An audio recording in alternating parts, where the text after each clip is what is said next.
I just got a text from Rob Biggs in Saco. He said he's calling in. He can't Zoom in because he's driving.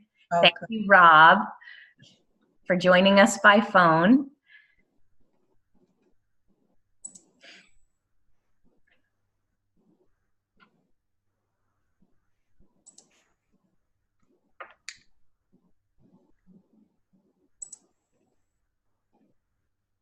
All right, so it is 8 o'clock.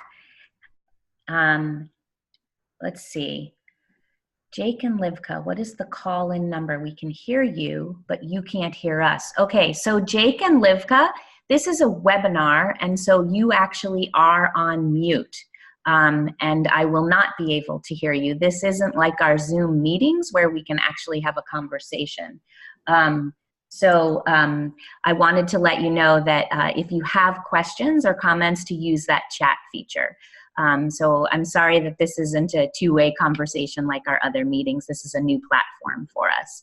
And Brooke Minner from Bucksport is also driving in her car, so she's calling in today as opposed to Zooming in. So we have a great group, and we are going to get started. So as you can probably tell, we are just launching this Zoom webinar feature at Maine Development Foundation. We've used Zoom Meeting for a couple years, but I really want to thank all of you for being on the Zoom. It's you guys are the guinea pigs. And just so everybody knows, if you're not driving, there is a chat feature on the right. Hi, Cara Romano. I see that you are here using Jana's link. That's great.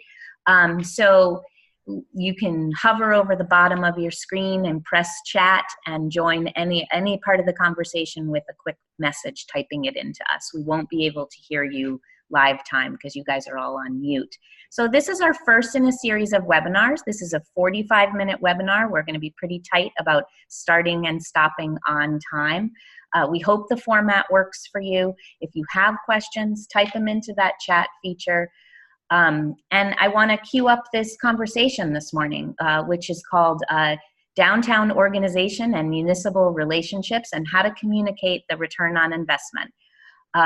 As you guys know, Main Street and affiliate organizations ideally receive approximately 1/3 of their budgets from their municipalities. Municipal contributions are one leg of that three-legged stool. The other is local businesses and residents. Residents and grants probably fill out that other 1/3. Grant funds are certainly part of your budget, but they're not always a sustainable annual thing that you can count on in the same way as other contributions. So I'd like to introduce myself. I'm Ann Ball. I am the program director of the Maine Downtown Center at the Maine Development Foundation. And I would like my guest this morning, Pat Hart, to introduce herself. good morning, everybody. I'm Pat Hart. I'm here in Gardner, Maine. I serve as the mayor here in Gardner. It's a new position for me. I was on city council for 7 years and was elected to the position of mayor this fall. I am also a ex officio member of our Gardner Main Street organization, as has been the custom here in Gardner for a number of years. And I'm a downtown business, so I'm right in the middle of all of it, and delighted to be in your very first webinar. So thank you. Thank you, Pat.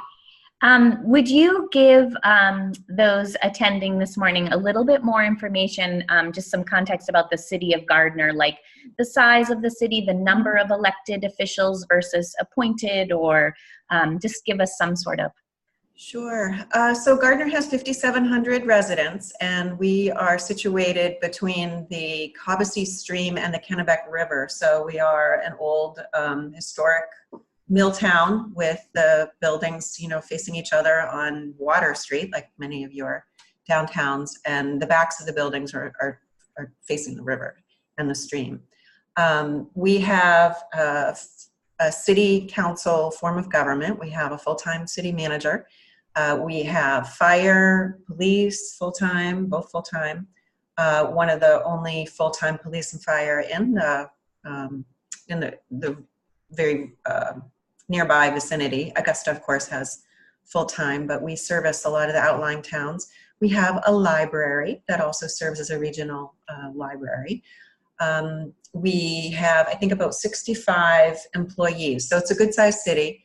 Our school district is not part of the city. The school district is its own has its own governing body, so that is separate. We have 8 city councilors, including the mayor. The mayor is still weak mayor position, mostly ceremonial. I run the meetings, but I don't have any other authority. I get paid $1,300 a year. Oh, I didn't know it was paid. Not the best career move if someone wants to do it full time. I know other places the mayor is paid and it's a full-time job, but it's really all volunteer here. And the counselors, the 7 other counselors are split. We have some at large and some in the specific neighborhood. So we have 4 districts, and great. They come from there. So great. And do you have any sense how many committees the municipality has, or volunteer boards? Yes, we have a lot. We probably, well, I'm going to guess because some of them aren't active, but I would say we have at least 15 committees. Okay. That's actually great. I've heard some communities with, 20 and 30. So I think 15 sounds okay. Still very busy though. Yeah, it's a lot. And some come and go, it depends on the need. Great. So thank you for kind of providing that context for everybody on the webinar this morning. I think that helps understand, what the background you're coming from. So a lot of these municipal relations is about relationships and about engagement. And so that's one of the things I want to talk a little bit about. And really within municipal government, you have elected and appointed officials, and you also have staff. So I think it's important to keep in mind as we talk about these things that there's different ways to work with those groups of people. So elected and appointed officials, I think we have lots of good examples from communities and downtown organizations that they meet with their elected officials individually for coffee on a regular basis to say, hey, what's happening downtown? Or here's what's happening that the downtown organization is working on. And they develop a relationship. I think that's really key. They invite elected officials and appointed officials to events, sometimes to meetings, sometimes to possibly engage in a search committee process for a staff of a Main Street organization. I really encourage you to make sure your elected and appointed officials are on your mailing lists, your email lists, inviting them to follow you on social media wherever possible. Include them in ribbon cuttings. I believe Pat was ceremoniously cutting some ribbons on businesses just this week in downtown Gardner. And find a champion of your work within those elected and appointed officials. I'm sure there's one or more, hopefully, that really value and understand the work that you're doing and can help articulate sometimes those things to their peers at council meetings or planning board meetings, or again, wherever that comes about. And then I encourage you to ask them what they need to understand your organization and your needs and your challenges. Like, what do they need? Do they need you to come make a presentation? Do they need certain data? What is it that would be helpful to them to better understand what you are doing in the community? So that is kind of 6 points that I think are really important for those elected and appointed officials. And then, Pat, do you have any to add to that list? No, I think that's really important. I think if, if you're not figuring out the best way to connect, and if you aren't connected, it's human nature to fill in the gaps with your own assumptions. So it's really important to do any and all of those things to connect with the council. Yeah. And we'll talk, in a minute about the capacity to do all these things, which I know most of you don't have the capacity to do all those things, but we have ways to kind of some suggestions. So I'd also like to talk about the relationship with municipal staff, which is a little bit different. So Main Street and downtown organizations actually sometimes overlap with municipal roles and staff. And in small towns, you may have just a town manager or town administrator, but in larger towns, you might have public works. Think about snow removal, crosswalks, light timing cycles, and things like that. Public safety. Think about large events that you're having in your downtown. Planning department, properties being redeveloped fall under there. Code enforcement, also redevelopment of property. And economic and community development, knowing the real estate market, working with the economic development director to recruit businesses and tenants to downtown.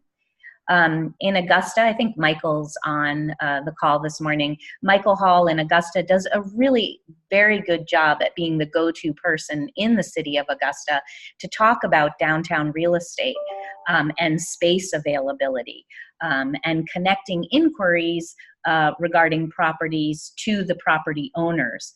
And he has a really good sense of what type of development the downtown needs and desires, and really what is going to make that downtown work.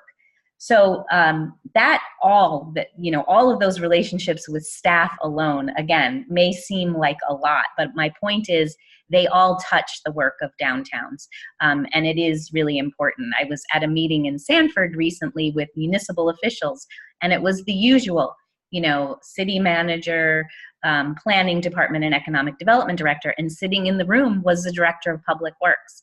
And I said, wow, I am so glad you are here. Many communities forget how important you are to the work that's being done downtown. And he was like, oh, he was so excited to be there as well. And so it was a great chance for them to start talking about the relationship of things happening downtown to public works. So these relationships are very important. So the big thing is all of these relationships we just talked about between elected officials, appointed officials, and staff is a lot of relationship doing. And it is definitely something that you all probably can't keep up with. So I urge you to divide up those connections, those conversations, those relationships among your organizational leadership and in different individuals. I mean, I think everybody can manage it a little bit differently, but having, one person that says, yeah, I will talk to the city councilors individually, have coffee with them, every other month or something. That's my job. So try to figure out, remember all the partners and try to figure out how to divide up those relationships. In Rockland, their downtown program hosts something called Morning on Main. And Jake and Livka, feel free to type in if I'm misquoting anything. So Morning on Main often serves a community engagement function. I think it was primarily developed to be a business engagement program, but I think what has happened is Morning on Main tackles some of the issues and challenges that are happening in that community and brings it out into a forum for everybody to attend, whether you're a resident, whether you're a counselor, or whether you own a business. Some of the issues Morning on Main has tackled is cruise ships coming into Rockland and coming into downtown in such a large quantity of passengers. Like, how does that work?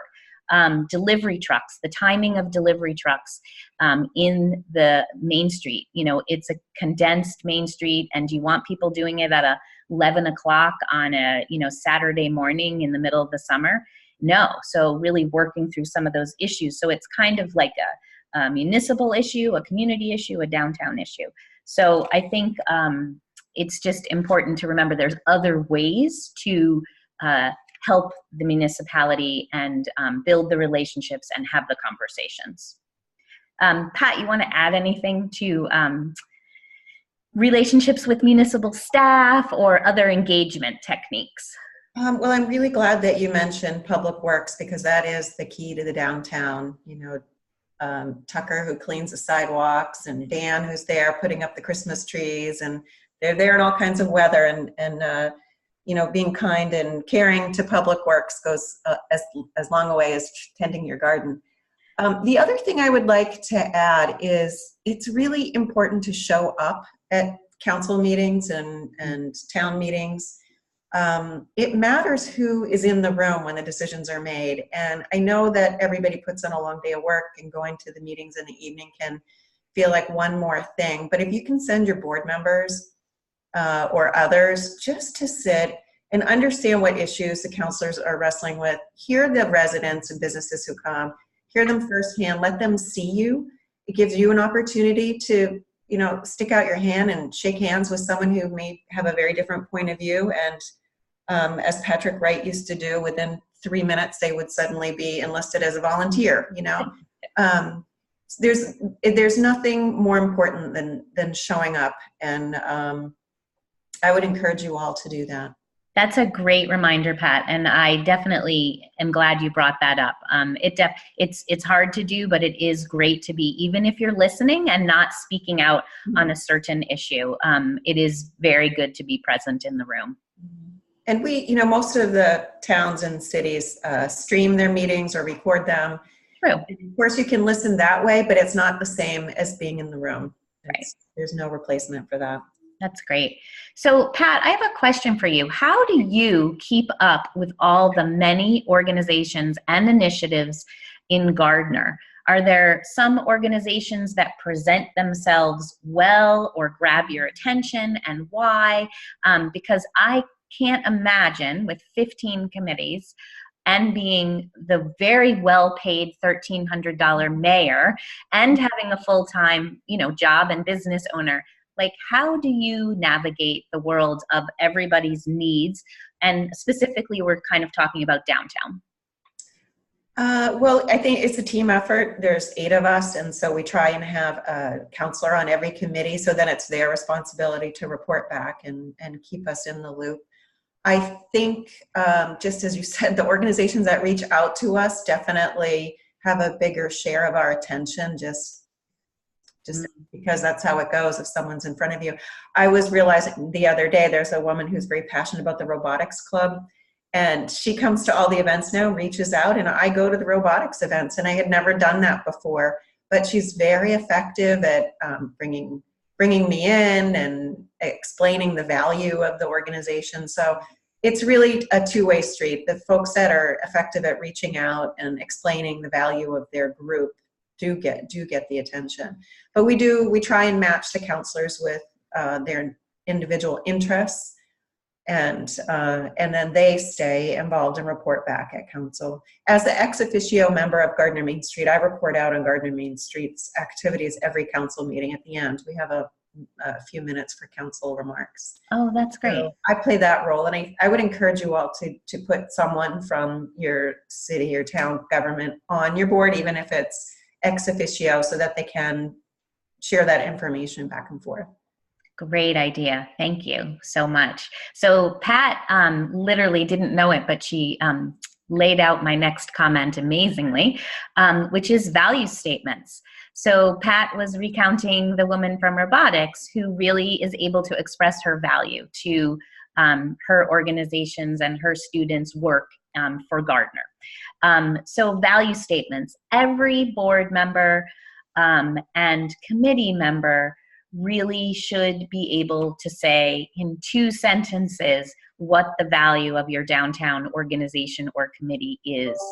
And this is important to be communicated to anyone who asks on the street, whether it's a city official, a business owner, or a resident. So I urge you all to make sure that you have a value statement and that your boards and your committees and any leadership can say that with ease. I thought it would be useful to talk about the return on investment, and then we will go to some questions from you all. So the return on investment, if your council or your municipality is making an investment in your organization, it is certainly recommended that your organization report out regularly to the council or the selectmen. It could be quarterly, monthly, annually. It's up to you all to really work with your council or your municipality to decide how often reporting would be beneficial, what time of year, what timing would be the most beneficial. I mean, if you're a Main Street, as you guys know, you are already collecting reinvestment data, and that could be reported or shared. If you're an affiliate, as in this year for the first time, we're asking our affiliates to share their number of volunteer hours that your organization puts into downtown efforts. So you could report out number of volunteer hours over the last quarter or year. You could share events that have happened in your downtown, or downtown improvements, banners and planters and cleanups and lighting and things that you're doing. There are all sorts of things that you can share when sometimes you think about, wow, what have we done the last quarter? I do the same thing with my program. Sometimes I'm like, well, all I did was attend meetings, but then I start looking back on the month to report to my advisory council and I realize, wow, there was a lot that got done. So there's a lot that you can report out that shows impact. And I think that's what's important, to show them what you're doing. Even if your municipality does not ask for reporting, it is really important that you share with them what you are doing with their contribution and why you value the contribution and why the community benefits from the contribution. Or in some cases, how you are supporting the municipality or the city hall, like Augusta's example that I gave earlier about how they are really able to fill a good level of knowledge surrounding the downtown real estate market. And there may be other things. So Pat, would you talk about what you think you and your peer city councilors are looking for from Gardner Main Street, as far as what do you want to know? How do you like the information shared with you, and give a little information on that? Yeah, you covered all the information that we would be looking for. We would like to understand how the downtown is doing economically, what the vacancy rates are, or more importantly, what the occupancy rates are. We do want to know all the volunteer hours, and not necessarily the hours, but just the description of, oh yes, gardeners cut down all the Japanese knotweed behind the buildings on Mechanic Street and bundled it up, and then Gardner Public Works picked it up. So when we hear those things and we get a visual of people out there with machetes essentially cutting down knotweed and working side by side with Public Works, and we get a picture of the labor, the dedication, how everybody's working so well together. But this is really important for counselors to get information verbally, and also something that we have as a handout, maybe a top 10, just something that we can either share with other people or we can refer to. Because as funders of Gardner Main Street, we all as counselors get asked a lot, is it worth the money? Why are you doing this? It's my tax dollars. I'd like to make my own donations. We don't like the city, coming up with what our donations are on our behalf. So we get challenged all the time. So I would say, some sort of simple fact sheet would be really helpful, and also coming in person so that we can then get the word out and explain why we're funding this important organization in our community. That's great. I love the example of the knotweed, also because that really is the core of the work of Main Street. It's a public-private partnership. So it sounds like in the example you use, the Main Street organization rallied the organizations to cut the knotweed, but Public Works came to pick it up and dispose of it. And is there really a group called the Gardner Gardeners? Yes, Gardeners, yes. So anyway, that's a really great example, and it's also for me such a good reminder. Sometimes I can be like a data junkie, but the narratives and the stories are really so wonderful to this effort. And like you said, they kind of stick with the counselors. They'll be like, oh yeah, I heard about the story that did this, you know, cleaned this or put this up. So great example. Thank you. So now I would like to see whether those on the webinar have questions for us. So start using that chat feature. I know there are people on the phone. We did have Christina Kane Gibson from Caribou join us on the phone. And so our phone people can't type, but we do have a question for Pat. This is from our group in Rockland, the president, Jake, and Livka from the board. It says, when there are people that question value or the city's interest in funding, do you as a counselor ever make an introduction to the ED of your Main Street, your director of your Main Street program? Well, that's a good question. I do encourage people to get involved and to meet with folks. I don't know if I've ever made a specific introduction to the Gardner Main Street director. You know, we do try and connect people here, and we try to connect. If someone comes to me as a counselor, as the mayor, and has a complaint, I really do try to connect them to the person that they have the complaint with, mostly because that's always the most effective way to resolve a difference or for folks to meet each other. So I do tend to do that. I can't think of a specific time when I introduce someone to the director, but I do encourage them to get involved and understand more about what's going on. That's great. And there's no sort of feeling, I'm not sure if this is what Jake is getting at, feeling of like, oh, I can't play favorites in saying like, oh, talk to Gardner Main Street. They're doing, you know, good work. It's more about making the connection. I didn't articulate that well. The connection. The other piece that's probably a bigger issue that we deal with is, and I know that you all are going to be nodding your heads when I say this, is that people think the Main Street is part of city government. Mm-hmm. And so I find myself saying very carefully, they're a nonprofit, they're an independent organization, they have a board. You can speak to anybody on the board if you have an issue, and then if I know that the person knows someone on the board, you know, I'll remind them, go talk to Robert Abbey or go talk to Dawn, she's at the library. There's people you can reach out to.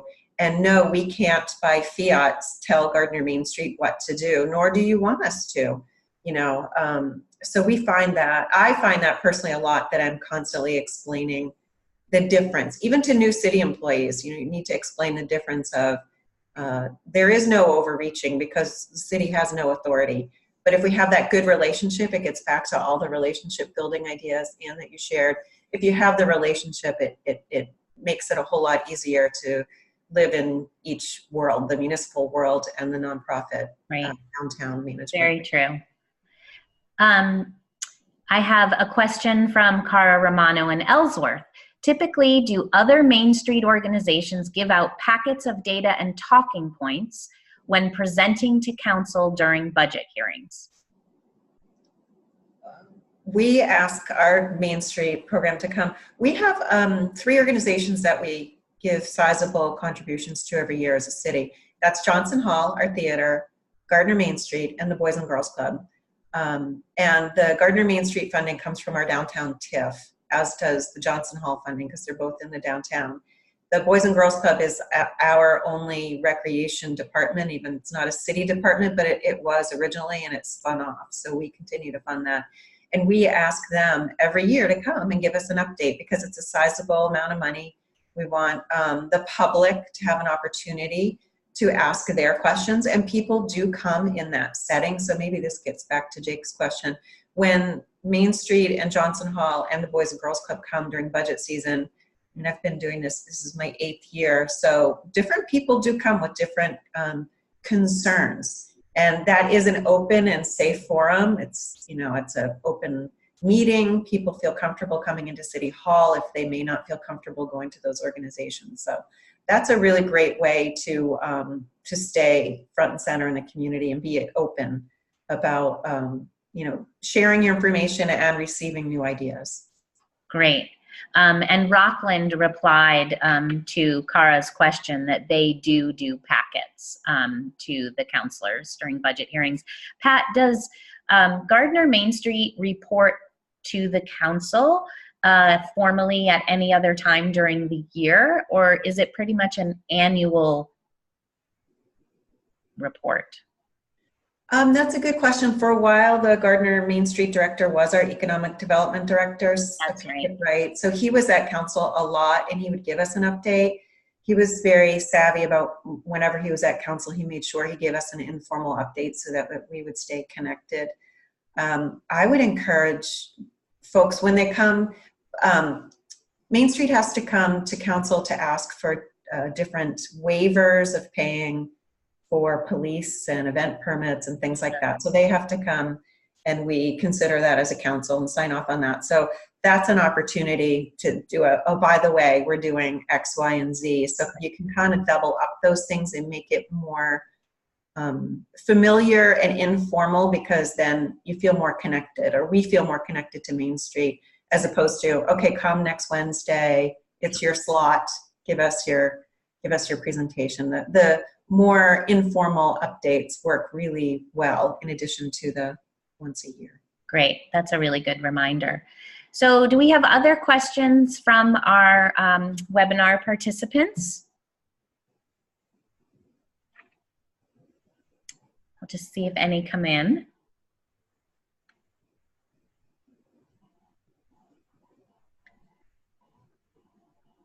I have another question being typed right now. I will say, as a business owner, it's really helpful to have the Main Street folks understand the codes, particularly the historic preservation codes, and what uses are allowed and things like that, so that business owners have their expectations managed. Sometimes you all know this, someone has a great idea and they're going to open this or that business, and somewhere early on someone should have told them that business isn't allowed in the downtown, or you need to think about, I don't know, I'm going to say parking, I'm going to say the parking word, but sometimes you need to think about different aspects of it before you get too far down the path. And I think Main Street can play that role, not as an enforcer, but just sharing that information, like having a handout, working with the city code enforcement to have a handout about signs, what signs you can put up, where they can go, what the approval process is, just so people get the information beforehand and they don't get so far down the road that then they're told no.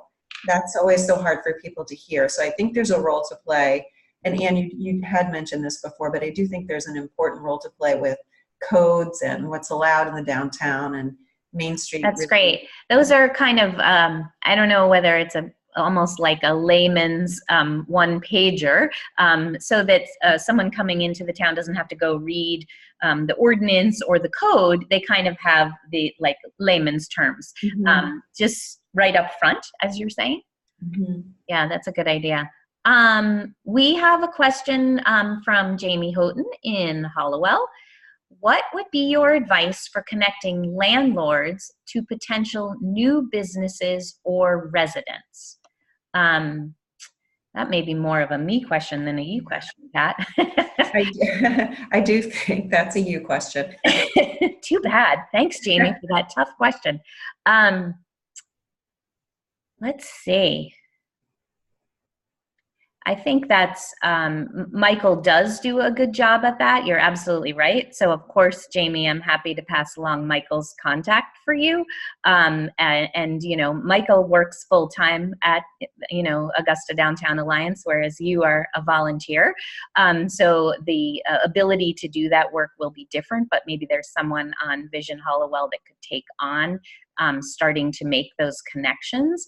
I imagine, and Michael, feel free to chime in, that a lot of these connections are in Michael's head, or perhaps in a database where he knows businesses that are looking for space in Augusta on one hand, and then he knows the property owners on the other, and he's able to marry them. So let me see what else I can find for you, Jamie. Like I said, unless Michael chimes in on this chat feature right now.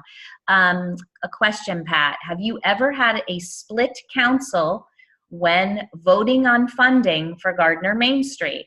And if so, what was the way you convinced the rest of the council to swing the vote? We haven't had a split vote, but we have had some very vocal opponents who were councilors in the past. And, you know, I think we had the folks come from Gardner Main Street explain what they do and then worked through a lot of that, but we just had to take the vote. And I don't think that councilor was ever happy with the decision. She was in the minority at the end. That's why we get paid the big bucks, right? Sometimes we just have to vote and move on. It is important to give everybody an opportunity to share what they're thinking, Mm-hmm. and be heard and value that. But at some point you got to take a vote, and we work really hard as a council to incorporate everybody's points of view and contributions, but it doesn't always work out that it's unanimous. Any closing comments or words of wisdom that you would like to share? Of course, a question came in. We will pause on the wisdom for a minute. Michael Hall, I think the best way to connect landlords with potential tenants is by first walking them through their space and giving them your own vision for it. As Main Street directors, you learn to know best what the downtown needs, and it's just as important to give landlords a vision for their own space. I love that, Michael. That's really true. Landlords sometimes have the vision, but sometimes they don't, and connecting it to, your vision, the Augusta Downtown Alliance's vision, and what you see working and happening downtown is really a critical piece of information and of value to those property owners, without a doubt. And Jamie says, thank you. So awesome. So Pat, back to your closing words of wisdom on this topic, and I will let you have the floor for a minute. I don't know if it's wisdom, but I do want to thank all of you for what you're doing, especially Maine Development Foundation for all these years of being committed to the Main Street program and helping our downtowns. As a municipal official, we can't say enough about the value of the Main Street program here in Gardner. We were one of the original programs, and we've seen Gardner just completely turn around and flourish because we had a group of committed residents and businesses here focused on the downtown. It really has become the focal point for the city. So whatever you can do to build bridges and strengthen relationships with your municipality, whether it's a town or a city, I think you'll find nothing but reward personally.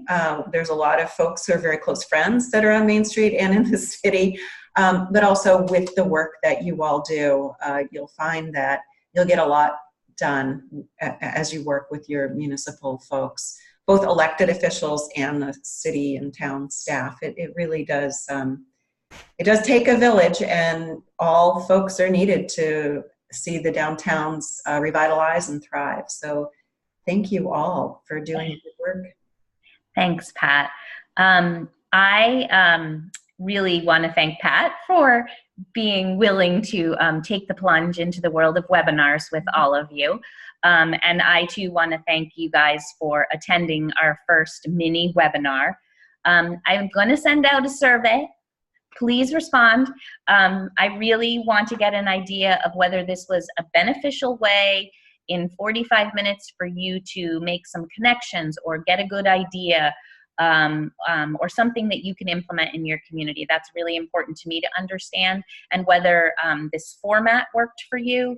The time slot, did that work? Pat and I both had our cups of coffee with us this morning. And also, I have a lot of topics I want to cover in the future, but I'm interested in topics that you would like for us to cover as well. And as I said earlier, the meeting today is being recorded, and you are welcome to share it beyond with your other community or other members. And Pat, one question came in. Could I share your contact information Sure, yeah. Okay. And I'll check with you to see whether you have an official city email rather than your work one that I usually use, but we'll figure that out. And yes, Jake, you heard Pat say we will share her contact information. So that is it for today. And I know that the crowd on the webinar would be clapping for you, Pat. So thank you so much, everyone, for attending. And we will send out the information afterwards, including Pat's contact information. Thank you. Thank Okay. you. Bye. Bye. Have a great day. You too.